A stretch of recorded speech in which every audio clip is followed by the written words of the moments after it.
বঙ্গবন্ধু কোনো দলের নয়, কোনো গোষ্ঠীর নয়, কোনো ব্যক্তির নয়। বঙ্গবন্ধু সার্বজনীন।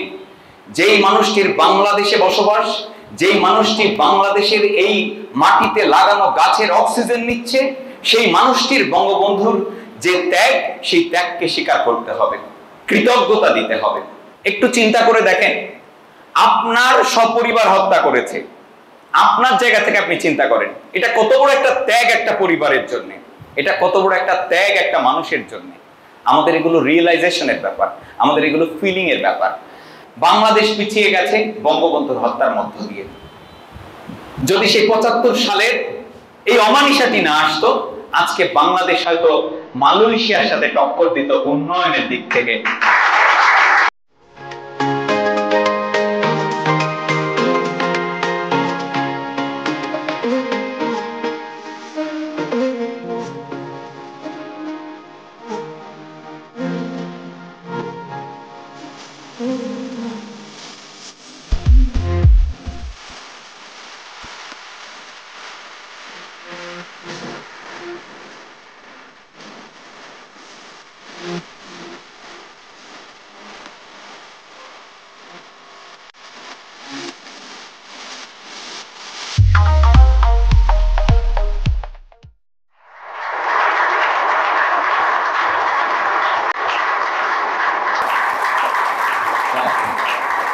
আজকে সত্যিকার অর্থে বাঙালি জাতির জন্য একটি শোকের দিন। কারণ হচ্ছে, হাজার বছরের এই বাঙালি জাতির ইতিহাসে, হাজার বছরের বাঙালি জাতির যে নিপীড়িত জুলুমের যে ইতিহাস, সেই ইতিহাসের একটি মহাকাব্যের নাম হচ্ছে আমাদের মুক্তিযুদ্ধ। আর সেই মহাকাব্যের মহানায়ক হলেন বঙ্গবন্ধু শেখ মুজিবুর রহমান, যিনি সারাটি জীবন পার করেছেন কিভাবে এদেশের নিপীড়িত মানুষের অধিকার আদায় করা যায়। তিনি চেয়েছিলেন একটি জাতিসত্তা প্রতিষ্ঠা। তিনি সংগ্রাম করেছেন, জেল জুলুম খেটেছেন, শত ত্যাগ দিয়েছেন। কিন্তু তারপরে আমরা যে স্বাধীনতাটি অর্জন করেছি, আমরা কত নিকৃষ্ট, আমরা কত নির্মম একটা জাতির পরিচয় দিয়েছি বিশ্বের বুকে, ইতিহাসের পাতায়। যে বাঙালির ইতিহাসের সবচেয়ে নৃশংসতম যে কালো রাতটি ছিল, কালো দিনটি ছিল, সেই দিনটি ছিল এই স্বাধীন বাংলাদেশের মাটিতে যেই বাংলাদেশকে প্রতিষ্ঠার জন্য তিল তিল করে নিজেকে শেষ করেছেন সেই মানুষটির হত্যাযজ্ঞের মধ্য দিয়ে। একদল বিপদগামী সেনা সদস্য তাদের ঘৃণ্য চক্রান্ত চরিতার্থ করার লক্ষ্যে সেদিন জাতির পিতাকে হত্যা করেছে। বাঙালি জাতির ইতিহাসে, এই বিশ্বের ইতিহাসে একটি নির্মমতার দিন হচ্ছে এই 15ই আগস্ট। 1975 সালের এই দিনটি আমাদের জীবনে নেমে এসেছিল কালোর অমানিসা, হতাশার অমানিসা হয়ে। অনেকেই মনে করে যে বঙ্গবন্ধু কোনো একটা গোষ্ঠীর, কিন্তু বাস্তবতা হচ্ছে বঙ্গবন্ধু কোনো দলের নয়, কোনো গোষ্ঠীর নয়, কোনো ব্যক্তির নয়। বঙ্গবন্ধু সার্বজনীন। যেই মানুষটির বাংলাদেশে বসবাস, যেই মানুষটি বাংলাদেশের এই মাটিতে লাগানো গাছের অক্সিজেন নিচ্ছে, সেই মানুষটির বঙ্গবন্ধুর যে ত্যাগ, সেই ত্যাগকে স্বীকার করতে হবে, কৃতজ্ঞতা দিতে হবে। আর এই কারণে আমি আজকে আমাদের এই ব্যবসায়িক সংগঠন খালিদ অ্যান্ড অ্যাসোসিয়েটস, ব্যবসায়িক কোম্পানি ওয়ার্ল্ড মিশন 21 লিমিটেড, কিন্তু আমরা আজকের এই আলোচনা আয়োজন করেছি কেন? আমরা আয়োজন করেছি কারণ বঙ্গবন্ধু কোনো দল, মত, জাতি, ধর্ম, বর্ণ নির্বিশেষে সকলের ঊর্ধ্বের একজন মানুষ। কেন? কারণ যে ধর্মেই আপনি পালন করেন না কেন, আপনার জন্য যদি বাংলাদেশ হয়ে থাকে আপনার ঠিকানা, বাংলাদেশ হয়ে থাকে আপনার দেশ, তাহলে বঙ্গবন্ধুর এই ত্যাগের কৃতজ্ঞতা অবশ্যই স্বীকার করতে হবে। আমরা অনেক ক্ষেত্রে দেশপ্রেম কি জিনিস, সেই দেশপ্রেম কি জিনিস আমরা জানিও না, দেশপ্রেম আমরা দেখাইও না। আমাদের ভিতরে দেশের প্রতি ওই রকম মায়া মমত্ববোধ তৈরি হয় না। খুব অবাক করা বিষয়। দেখুন, আমরা একটা জায়গায় যখন নিজেদের একটা বাড়ি নির্মাণ করি, সেই বাড়ির প্রতি আমাদের কতটা ত্যাগ, কতটা মমত্ববোধ, আমরা সেই বাড়িকে কত ভালোবাসি, আমাদের নিজের জায়গাকে সংরক্ষণ করার জন্য আমরা কত কিছু করি। অথচ দেখেন, একটু খেয়াল করে, আপনার নিজের যে জায়গা, আপনার নিজের যে বাড়ি, সেই বাড়ি, সেই জায়গায় আপনি কতটুকু সময় থাকছেন। আপনার বাবা যদি অসুস্থ হয়, তাকে হসপিটালে নিয়ে যাচ্ছেন এই দেশের মাটি, এই দেশের রাস্তা ব্যবহার করে। আপনি বেশিরভাগ সময়ই থাকছেন এই দেশের মাটিতে, দেশের রাস্তা ব্যবহার করছেন, দেশের অবকাঠামো ব্যবহার করছেন। তাই আসুন আমরা দেশ প্রেমে উদ্বুদ্ধ হই, দেশ প্রেম হয়ে উঠুক আমাদের। ওই নিজের বাড়ি, নিজের কোনো সম্পদের চেয়েও বেশি প্রেম যেন আমাদের এই দেশের প্রতি থাকে। এখন আপনি কোথাও ঘুরতে যাবেন, সেটাই দেশের মাটিই তো, দেশের রাস্তাই তো ব্যবহার করে যাচ্ছেন। অতএব আমাদের ওই আধা ছটাক নিজের জায়গা, এইটাকে নিজের জায়গা মনে না করে এই দেশ, এই ভূখণ্ডকে আমরা নিজের জায়গা মনে করি। যদি আমরা দেশকে ভালোবাসতে পারি, এদেশের মাটিকে ভালোবাসতে পারি, এদেশের গাছপালা, নদী নালা সবকিছুকে ভালোবাসতে পারি, আমরা একজন ভালো মানুষ হতে পারবো। আপনি যেমন আপনার নিজের বাড়ির কোনো ক্ষতি চান না, আপনি যেমন আপনার নিজের জায়গার কোনো ক্ষতি হোক এটা চান না, যদি বহিঃশত্রু কেউ আপনার ওই জায়গার ক্ষতি করে, জমির ক্ষতি করে, বাড়ির ক্ষতি করে, আপনি যেমন সেটা রুখে দেন, ঠিক তদ্রূপ ভাবে যদি দেশপ্রেম কারো মধ্যে জাগ্রত হয়, অনেকেই মনে করতে পারে যে দেশপ্রেম বলে, এগুলো আসলে মুখের স্লোগান। কিন্তু বিশ্বাস করেন, যদি কিছু মানুষের মধ্যে দেশপ্রেম না থাকতো তাহলে এই দেশ তো এতদিন আগাতেই পারতো না। দেশপ্রেম অবশ্যই আছে, আপনি আপনার জায়গা থেকে সেই প্রেম জাগ্রত করেন। দেখুন আজকের আয়োজন কেন সেটা আমি একটু আগেও বললাম। এই দিনে ঘাতকের বুলেটের আঘাতে বিদ্ধ হয়েছিলেন বঙ্গবন্ধুর সহধর্মিণী বঙ্গমাতা বেগম ফজিলাতুন্নেসা মুজিব।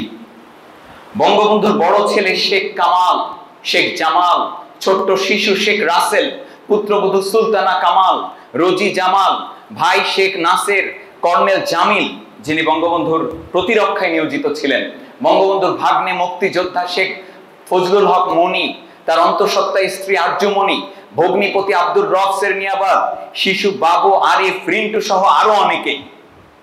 কতটা নির্মমতা! উনি কি করেছে, কি এমন ক্ষতি করেছে? উনি তো দেশের মানুষের জন্যই কাজ করেছে। এত বড় ত্যাগ, একটু চিন্তা করে দেখেন, আপনার সপরিবার হত্যা করেছে। আপনার জায়গা থেকে আপনি চিন্তা করেন, এটা কত বড় একটা ত্যাগ একটা পরিবারের জন্য, এটা কত বড় একটা ত্যাগ একটা মানুষের জন্য। আমাদের এগুলো রিয়েলাইজেশনের ব্যাপার, আমাদের এগুলো ফিলিং এর ব্যাপার। আল্লাহ তাআলা ইরশাদ করেন সূরা লোকমানে 12 নম্বর আয়াতে, আমি লোকমানকে প্রজ্ঞাদান করেছি এই মর্মে যে আল্লাহর প্রতি কৃতজ্ঞ হও। যে কৃতজ্ঞ হয় সে তো কেবল নিজ কল্যাণের জন্যই কৃতজ্ঞ হয়, আর যে অকৃতজ্ঞ হয় তার স্মরণ রাখা উচিত আল্লাহ অভাবমুক্ত, প্রশংসিত। আল্লাহ পছন্দ করেন কৃতজ্ঞতা। আল্লাহ কোরআনের আয়াতের মাধ্যমে কৃতজ্ঞ হতে বলেছেন। তিরমিজি শরীফের একটি হাদিস রয়েছে, সেই হাদিসে মহানবী হযরত মুহাম্মদ সাল্লাল্লাহু আলাইহি ওয়াসাল্লাম বলেছেন, যে কেউ মানুষের কৃতজ্ঞতা প্রকাশ করে না সে আল্লাহর প্রতিও কৃতজ্ঞ হয় না। অর্থাৎ মানুষের প্রতি কৃতজ্ঞতা প্রকাশ করাটাও part of Islam, part of religion. এখন আমরা অনেকেই ভাবি স্বাধীনতা এসেছে, আমরা সেই স্বাধীন দেশের নাগরিক, এখানে বঙ্গবন্ধু কি আছে, আল্লাহ স্বাধীনতা দিয়েছে। দেখেন ওই মানুষটার মাধ্যমে তো দিয়েছে। তাই বিতর্কের ঊর্ধ্বে উঠে আমাদের কৃতজ্ঞতা স্বীকার করতে হবে। আর সেই কৃতজ্ঞতার জন্য আজকের এই দোয়া, কৃতজ্ঞতার জন্য আজকের এই কোরআন তেলাওয়াত, আমরা আলোচনা করছি সেটাও ওই কৃতজ্ঞতার জন্য। আমরা কৃতজ্ঞ হতে চাই, কৃতজ্ঞতা একটা জাতিতে রূপান্তর হতে চাই। এখন কৃতজ্ঞতার সংজ্ঞা বাংলা অভিধানে কি আসছে? উপকারীর উপকার মনে রাখেও স্বীকার করে এমন যে ব্যক্তি, তাকে বলা হয় কৃতজ্ঞ। চিরদিন তোমার কাছে কৃতজ্ঞ থাকবো। উদাহরণ দেখেন, মনে কৃতজ্ঞতার বোধ আছে এমন, এটাকে বলা হয় কৃতজ্ঞতা। মনে কৃতজ্ঞতার বোধ আছে এমন, উপকারীর উপকার মনে রেখেছে বা রাখে এমন, যেটাকে ইংরেজিতে আমরা বলছি a grateful, obligate, thankful, with a grateful or thankful heart, with feelings of gratitude, thankfulness। এইগুলোর যদি আপনি বাংলা অর্থ খুঁজতে যান তাহলে আপনি কি পাবেন? প্লিজড মানে তৃপ্ত, খুশি, আনন্দিত, অনুরোচিত, পরিতুষ্ট, হৃষ্ট, নন্দিত। গ্রেটফুলের অর্থ রয়েছে বাধিত, ধন্যবাদপূর্ণ, কৃতজ্ঞতাপূর্ণ, দায়গ্রস্ত, কৃতজ্ঞ ঋণী, কৃতজ্ঞতা পাশে বদ্ধ, অনুগৃহীত, অধমর্ণ, ঋণগ্রস্ত, ব্যাধিত, বাধ্যতাপূর্ণ, এইগুলোকে সব বলা হচ্ছে কৃতজ্ঞতা। এখন আমরা কতটুকু কৃতজ্ঞ? আমরা কতটুকু সত্যিকার অর্থে মন থেকে? হ্যাঁ, আজকে অনেকেই স্লোগান দিবে, আজকে অনেকেই রাস্তায় কালো পাঞ্জাবি পরে ঘুরবে, কিন্তু আত্মা থেকে সত্যিকার অর্থে ওই যে ব্যক্তিটি মারা গিয়েছেন, ওই ব্যক্তিটির জন্য, ওই পরিবারের জন্য কতজন আজকে 2 রাকাত নামাজ পড়ে আল্লাহর কাছে প্রার্থনা করবে? রাইট? আমাদের ভাবনার বিষয় আছে, আমাদের দেশপ্রেম এই জন্য জাগ্রত করতে হবে।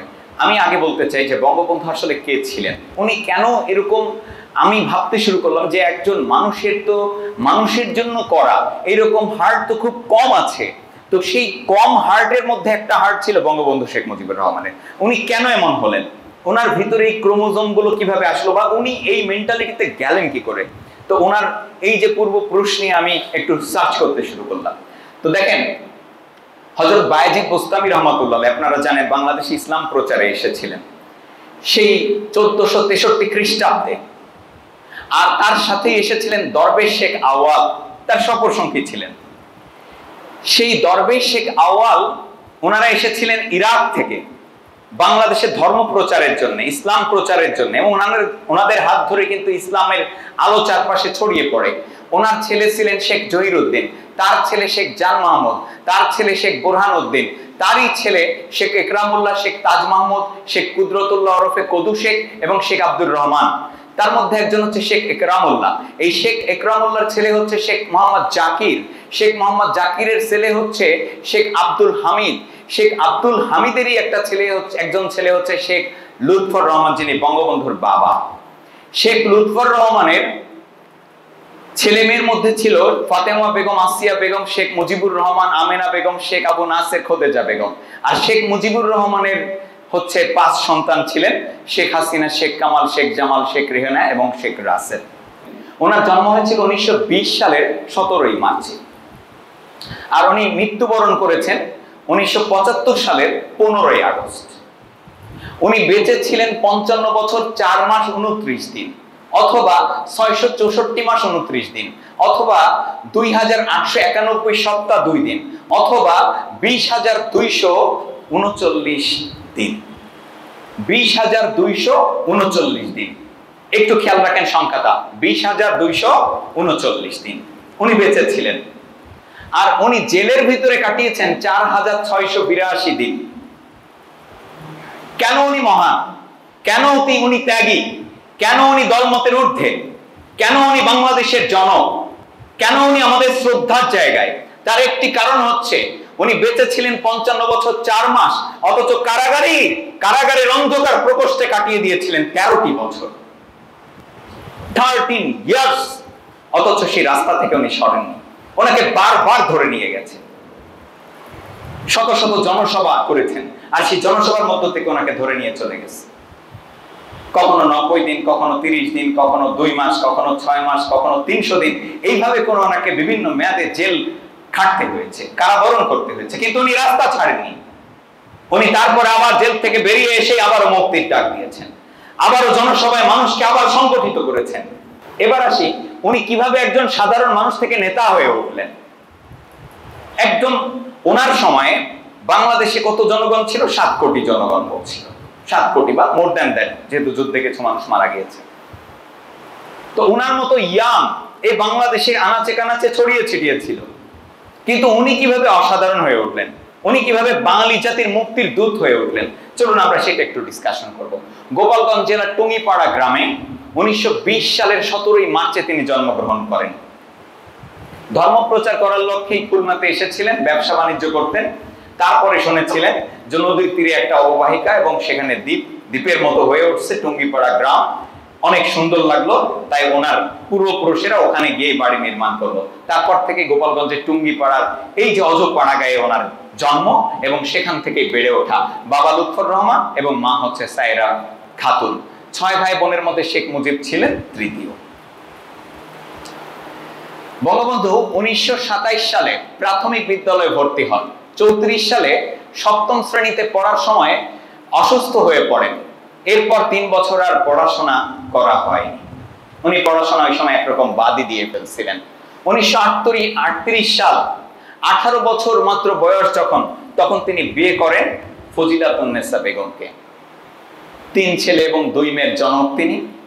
শেখ হাসিনা, শেখ কামাল, শেখ জামাল, শেখ রেহানা এবং শেখ রাসেল।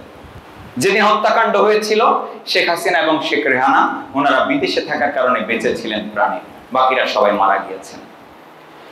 1939 সালে প্রথম তিনি কারাবরণ করেন, এবং সেই প্রথম কারাবরণটিও ছিল এক বন্ধুকে আটকে রেখে মারধর করেছিল, আর সেই মারধরের প্রতিবাদ করতে গিয়েছিলেন, আর কোনো রিজন ছিল না।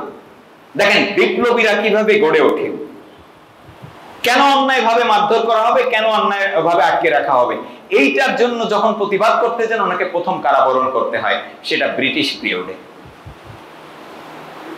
1941 সাল তিনি ম্যাট্রিকুলেশন পাস করলেন, যেটাকে আমরা এখন এসএসসি বলি।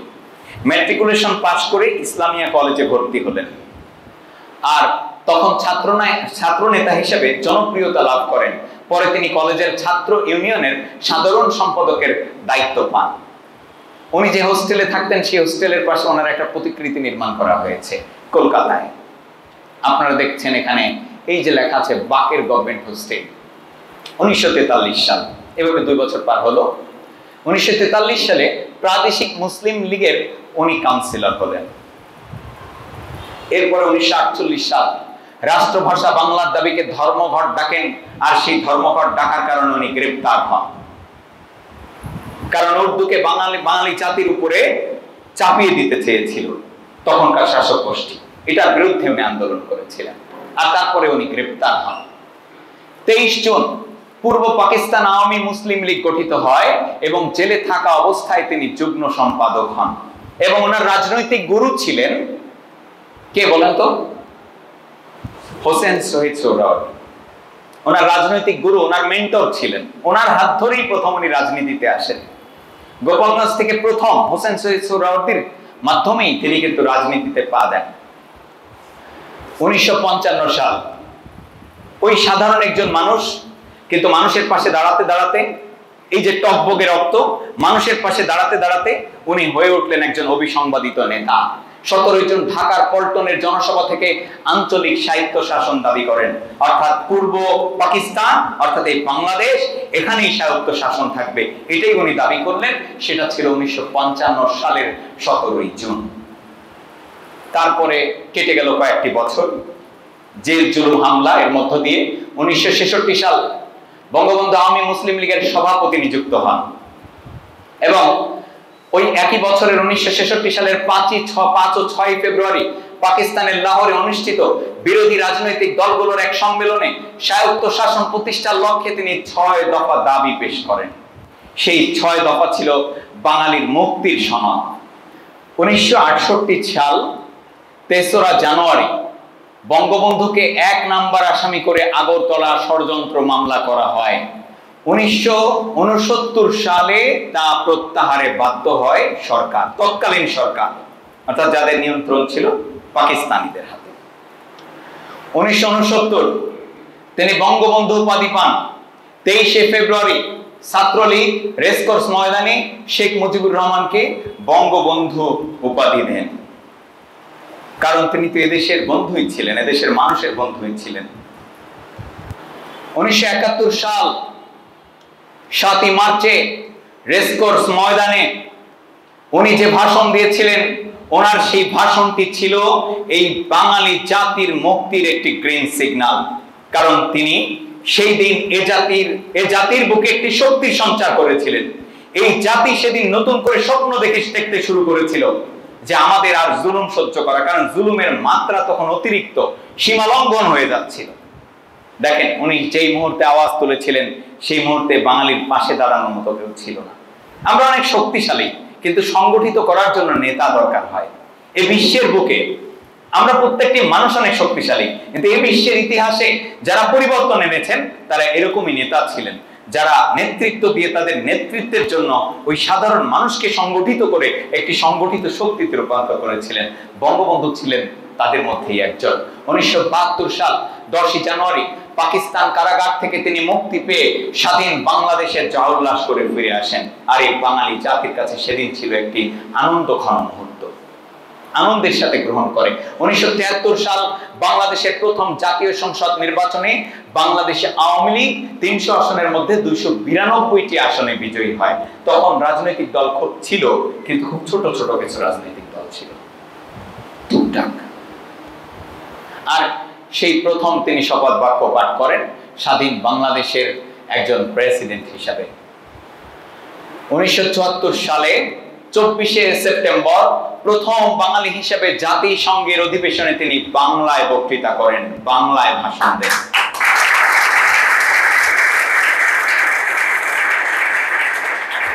আর 1975 সালে বাংলাদেশ সেনাবাহিনীর একদল বিপদগামী উচ্ছৃঙ্খল কিছু সেনা সদস্য নির্মমভাবে হত্যা করে। এই যে ছোট বাচ্চা, সেই বাচ্চাটিকেও ছাড়েনি, অন্তঃসত্ত্বায় স্ত্রী তাকেও ছাড়েনি। কতটা নির্দয়, কতটা নিষ্ঠুর না হলে মানুষ এই ধরনের করতে পারে? এটা কোনো মানুষের দ্বারা করা সম্ভব না। এটা যে ঘোরতর শত্রু তার ক্ষেত্রেও করা সম্ভব না। হ্যাঁ, এটা অবশ্যই ধর্মীয় দৃষ্টিতে অপরাধ, মানবতার দৃষ্টিতে অপরাধ, সব ক্ষেত্রেই এটা অপরাধ। কারণ যুদ্ধক্ষেত্রে আপনি অন্যকে মারতে পারবেন, এছাড়া আপনি মারতে পারবেন না। যুদ্ধক্ষেত্রে সে প্রতিপক্ষ, আপনি যদি না মারেন আপনাকে মেরে ফেলবে, ওখানে জিততে হবে, এখানে মারা যাবে। সেটা দেশ বাঁচানোর সংগ্রাম, ধর্ম বাঁচানোর সংগ্রাম। কিন্তু এভাবে নৃশংসভাবে মারা, এইটা তো কোনো ধর্মই সমর্থন করে না, কোন সংবিধানই সমর্থন করে না, কোন দেশের মানবতাই এটাকে সমর্থন করে। কিন্তু সেই ঘটনাটি ঘটেছে। কালো দিন তিনি জাতির পিতা কেন দেখেন? যখন এই বাঙালি জাতি মুক্তির জন্য ছটফট করছে, নিষ্পেষিত নিপীড়িত এই বাঙালি জাতি, তাদেরকে একটু সাহস দেওয়ার মতো যখন কেউ নেই, তখন বঙ্গবন্ধু এগিয়ে এলেন। আমি বলবো যে মহান আল্লাহ আমাদের স্বাধীনতা লিখেছিলেন, আর ওনার হাত ধরে, ওনার মাধ্যমেই আজকে এই স্বাধীনতাটি দিয়েছে আমাদের মাঝে, আমাদেরকে দিয়েছে। কারণ তিনি এই নিপীড়িত মানুষের পাশে দাঁড়িয়েছিলেন। অনেকে এটাকে ধর্মীয়ভাবে ব্যাখ্যা করার চেষ্টা করে যে না, আমাদের জাতির পিতা ইব্রাহিম। হ্যাঁ ভাই, আমাদের ধর্মীয় জাতির পিতা ইব্রাহিম, কিন্তু এই বাঙালি জাতি, এই ভূখণ্ডের জনক হিসেবে বঙ্গবন্ধু শেখ মুজিবুর রহমান। কারণ তিনি তখনের রাজনীতি বনাম এখনের রাজনীতি, এখনের রাজনীতিটা হচ্ছে সবচেয়ে লাভজনক ব্যবসা। রাজনীতিতে গেলে স্বল্প সময়ে আঙুল ফুলে কলা গাছ হয়ে যায়। যদিও তারা অনেক ত্যাগ স্বীকার করে, অনেক আন্দোলন সংগ্রাম করে, হামলা মামলা লড়াই এগুলো তো অবশ্যই করে, কিন্তু রাজনীতিটা দেখেন এখন একটা ভালো মাপের ব্যবসা। কিন্তু বঙ্গবন্ধু যখন রাজনীতি করেছেন, তখন রাজনীতি ব্যবসা ছিল না, তখন নিজের টাকা এনে খরচ করে রাজনীতি করতে হতো।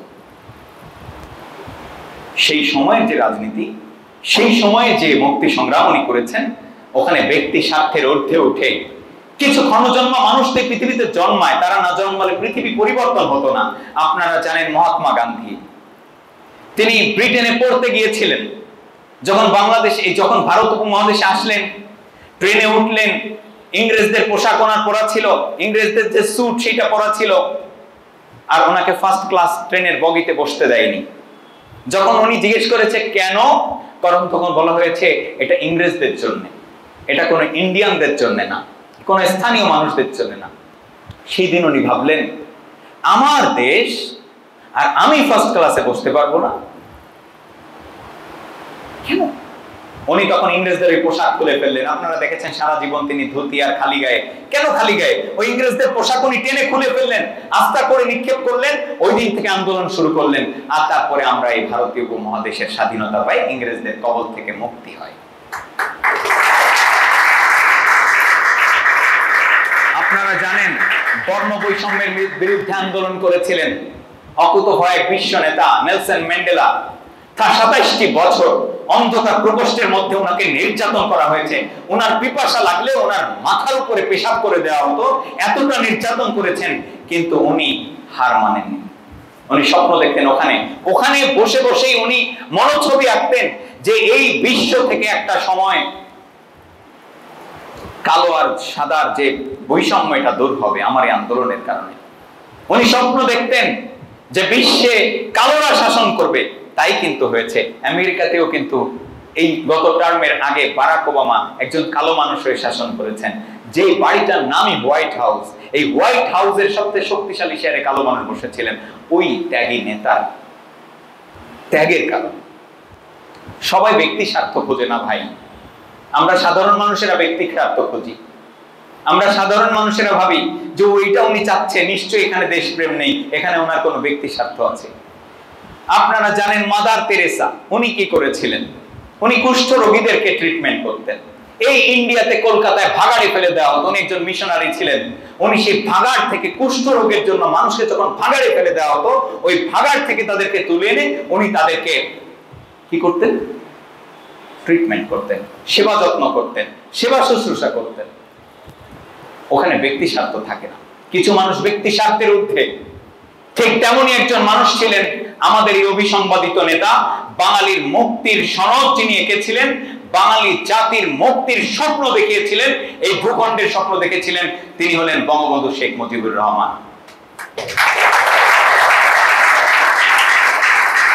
তো এই কারণেই আমাদের দোয়া করতে হবে কোন ব্যক্তি, কোন দল বা কোন গোষ্ঠীর প্রতি কোনোভাবে, যে কোনো কারণে আমরা যেন ক্ষিপ্ত হয়ে বঙ্গবন্ধুকে কখনো গাল না দিই। আমরা যেন বঙ্গবন্ধুর ওই অবদান, ওই ত্যাগকে যেন আমরা কখনো অস্বীকার না করি। ব্যক্তি খারাপ হতে পারে, কোন একটা ব্যক্তি খারাপ হতে পারে, কিন্তু তিনি যে আদর্শ ধারণ করেছেন, তিনি যে আদর্শ লালন করেছেন, সত্যি সে আদর্শ এই জাতির জন্য সত্যিকার অর্থে একটি চরম আদর্শ। আমরা যদি ফলো করতে পারি, এই বাংলাদেশটি সুন্দর হবে। জানেন, বাংলাদেশ পিছিয়ে গেছে বঙ্গবন্ধুর হত্যার মধ্য দিয়ে। যদি সেই ৭৫ সালের এই অমানিসাটি না আসতো, আজকে বাংলাদেশ হয়তো মালয়েশিয়ার সাথে টক্কর দিত উন্নয়নের দিক থেকে। কারণ কৃষি প্রধান একটা দেশ, না খেয়ে মানুষ মরতো, আর সেই দেশে আমরা বাঙালিরা এখন চাই শ্রমিক হয়ে কাজ করতে। এটা আমাদের জন্য হয়েছে। আমরা আমাদেরকে ধ্বংস করেছি, আমরা আমাদেরকে নষ্ট করেছি। ঠিক তদ্রুপ এই দেশের স্বপ্ন যিনি দেখেছেন, উনি তো সবচেয়ে বড় ত্যাগটি দিয়েছেন। আর যদি আপনি সারা বাংলাদেশ ধরে মিলান, তাহলে সবচেয়ে বড় ত্যাগ দেশের জন্য এই বর্তমান বাংলাদেশের প্রাইম মিনিস্টার শেখ হাসিনা, ওনার পরিবারের সবচেয়ে বড় ত্যাগ। আমাদের কারো কিন্তু সপরিবারে হত্যা করা হয় নাই, ওনার সপরিবারে হত্যা করা হয়েছে। আল্লাহর রহমত ছিল উনি এবং রেহানা শেখ রেহানা দুজন বেঁচে ছিলেন। আজকে সেজন্যই কিন্তু সেই খুনিদের বিচার করতে পারছেন এই বাংলাদেশের মাটিতে। এর দ্বারা উনি প্রমাণ করতে পেরেছেন যে অন্যায় যদি করো, পৃথিবীর বুকেই তোমার প্রতিশোধটি হবে। তারা তো পলাতকই ছিল আস্তে আস্তে সব। দেখেন, এটা আল্লাহরই রহমত ছিল, তিনি বেঁচে ছিলেন। নাহলে ওই বাড়িতে থাকলে তো উনি ওই দিন মারা যেতেন, বাতি নিভে যেত পুরো। এবং আমি দেখেন, বর্তমান প্রাইম মিনিস্টার শেখ হাসিনার জীবন থেকে অনেক কিছু শিখি। একজন মেয়ে মানুষ, সাধারণ একটা মেয়ে, উনি তার বাবার সাথে রাজনীতি করতো না, সাধারণ একটা মেয়ে, একেবারেই সাধারণ একটা মেয়ে। তো এই একেবারেই সাধারণ একটা মেয়ে হয়ে তিনি এক পরিবার ধরে হত্যা করলো। আমাদের তো সফলতার পথ থেকে তো আমরা বিচ্যুত হয়ে যাই কেউ একটা দাবড়ি মারলে। আমরা বলি সাকসেস চাই, সাকসেস চাই, সাকসেস চাই। একটা দাবড়ি মারছে, সফলতার পথ থেকে তোর সফলতা বাদ, আমরা যাই আগে। এই রাস্তা বাদ, এই রাস্তায় বাধা আছে, এই বাধার মধ্যে আমি নাই। আমরা কেউ একটা দাবড়ি দিলে রাস্তা ছাড়ি, আর ওনার সপরিবারে হত্যা করার পরে উনি রাস্তা ছাড়ে নাই, বরং ওই রাস্তায় আরো ছড়া বেঁধে নেমেছে। দেশপ্রেম যদি থাকতো, আজকে বাংলাদেশে এত চুরি চামারি হতো না। আসলে দেশপ্রেম নেই। কিছু মানুষ আছে নাম ভাঙিয়ে খাওয়ায় ব্যস্ত। বঙ্গবন্ধুর নাম ভাঙালেই তো কাজ পাওয়া যাবে। এরা চিটার, এরা বাংলাদেশের শত্রু। এরা কি করছে? রাস্তার টাকা মেরে খাচ্ছে। যেই রাস্তা টেকার কথা 5 বছর, জানেন ইউরোপের অনেক দেশের রাস্তায় যে বাজেট থাকে তার চেয়ে বেশি বাজেট আমাদের দেশে থাকে, আমাদের দেশের রাস্তায়। অথচ সেই রাস্তা 5 বছর 10 বছর থাকার কথা 5 মাসের মধ্যে রাস্তা নাই, শেষ। রাস্তার পিচ বাতাসে উড়ে যায়। এর কারণটা কি? এর কারণটা হচ্ছে আমাদের দেশের এই কুচক্রী মহল। এরা দেশের শত্রু, এরা মানুষের শত্রু, এরা জাতির শত্রু, এরা বঙ্গবন্ধুর আদর্শের শত্রু। এরা নাম ভাঙাচ্ছে। মসজিদে যায় চোর, টুপি পাঞ্জাবি মাথায় দিয়ে নামাজ পড়তে না, চুরি করতে। আর ইমানদার ব্যক্তি যায় নামাজ পড়তে, আল্লাহকে ডাকতে। চোর ধরা পড়ার পর ইমানদার ব্যক্তিকে যেন আমরা গালি না দিয়ে ফেলি, এটা আমাদের খেয়াল রাখতে হবে। মানুষকে সহযোগিতা করতে চাই, আমাদের মাধ্যমে যেন মানুষ সহযোগিতা পায়, প্রকৃতপক্ষে সহযোগিতা। কোনোভাবে আমাদের কোনো আচরণ কোনো কর্ম যেন কোনো মানুষের ক্ষতি না করে, এটার দিকে আমাদের নজর এবং সজাগ দৃষ্টি রাখতে হবে। আমরা উপকার করি আর উপকারের মধ্যেই সাফল্য নিহিত রয়েছে। হ্যাঁ, আমরা টাকা চাই, আমরা অর্থনৈতিক সমৃদ্ধি চাই, আমরা অর্থনৈতিক মুক্তি চাই, কিন্তু এর মানে এই নয় যে আমরা যা তা করে অর্থনৈতিকভাবে সমৃদ্ধি চাই না। অর্থনৈতিকভাবে সমৃদ্ধশালী হওয়ার রাস্তা দুইটা, রাইট ওয়ে, রং ওয়ে। আমাদের সব সময় চয়েস করতে হবে রাইট ওয়েটা, কোনো রং ওয়েতে আমরা চয়েস না করি। একটা মানুষকে যখন জয়েন করাবেন, ওই ব্যক্তির জীবনকে প্রতিষ্ঠিত করার সম্পূর্ণ দায়িত্ব আপনার। মনে হয় যেন এরকম হবে, যেটা আমার মধ্যে কাজ করে, যে ওই ব্যক্তিটার লাইফটাই আমার লাইফ, এখন ওই ব্যক্তির লাইফটাকে আমার প্রতিষ্ঠিত করা মানে আমার লাইফটা প্রতিষ্ঠিত, মানে আমার মনে হচ্ছে আমার লাইফের ভ্যালু যেমন আমার কাছে আছে, আমার সাথে যে ব্যক্তিটা এসছে ওই ব্যক্তির লাইফের ভ্যালুটাও আমার কাছে সেরকম। আসেন আমরা এরকম ভাবতে শুরু করি। আজকের এই শোকের দিনে আমরা কোরআন তেলাওয়াত করে মোনাজাত করব এবং ওনার জন্য, ওনার পরিবারের জন্য দোয়া করব, বাংলাদেশের জন্য দোয়া করব। আমরা আমাদের কোম্পানির জন্য, আমাদের খালিদ অ্যান্ড অ্যাসোসিয়েটস এর জন্য দোয়া করব, যাতে করে এই অ্যাসোসিয়েশন আমাদের এই দেশের ইয়াং জেনারেশনের একটি মুক্তির ঠিকানায় রূপান্তর হয়। এবং আমরা আরো দোয়া করব যেন এই অ্যাসোসিয়েশনের একেবারে ফ্রন্ট লাইনার হিসাবে আল্লাহ তাআলা কিছু ভালো ভালো পার্সনকে পাঠিয়ে দেন, কারণ এই অ্যাসোসিয়েশনে ফ্রন্ট লাইনার দরকার, যারা সত্যিকার অর্থে প্রেমিক হবে, মানুষের প্রতি প্রেম থাকবে, যাদের ক্যারিয়ারের প্রতি প্রেম থাকবে, সত্যিকার অর্থে স্বপ্ন দেখবে মহান কাজে। এমন কিছু ফ্রন্ট লাইনারকে যেন আল্লাহ পাঠিয়ে দেন, যাতে করে এই অ্যাসোসিয়েশনের কর্ণধার হিসাবে আমি যে স্বপ্ন দেখি, তারাও যেন একই স্বপ্ন দেখে। যখন 10 জন মানুষ একই স্বপ্ন দেখে, তখন আর সেটা স্বপ্ন থাকে না, সেটা হয়ে যায় বাস্তবতা। না, তো আমি চাই আমি যে স্বপ্ন দেখি, খালিদ অ্যান্ড অ্যাসোসিয়েটস প্রতিষ্ঠা যেই স্বপ্ন নিয়ে, যেই লক্ষ্য নিয়ে, খালিদ অ্যান্ড অ্যাসোসিয়েটস এর মূলনীতি কিন্তু পার্থিব সাফল্য, সেই সাথে পরকালীন মুক্তি। আমরা কিন্তু দুইটা একসাথে চাই, কম্বো।